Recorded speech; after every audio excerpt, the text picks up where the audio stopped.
चला तर मित्रांनो, बनवूया आज पनीरची भाजी. पनीर घेतलेले आहेत भाजून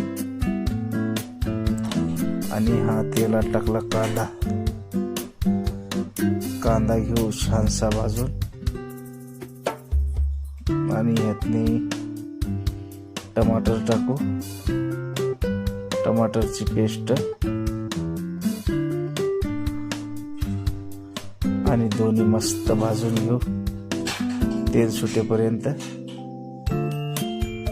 आता यातने टाकू मसाले, चटणी, हळद, खोबरं, जिरं आणि जे काय असतील ते मसाले तुम्ही तुमच्या हिशोबाने टाकू शकता आणि चांगलं भाजून घेऊ. थोडं पाणी सोडू आणि परत थोडं भाजून घेऊ तेल सुटेपर्यंत आणि वरून टाकू पनीर मसाला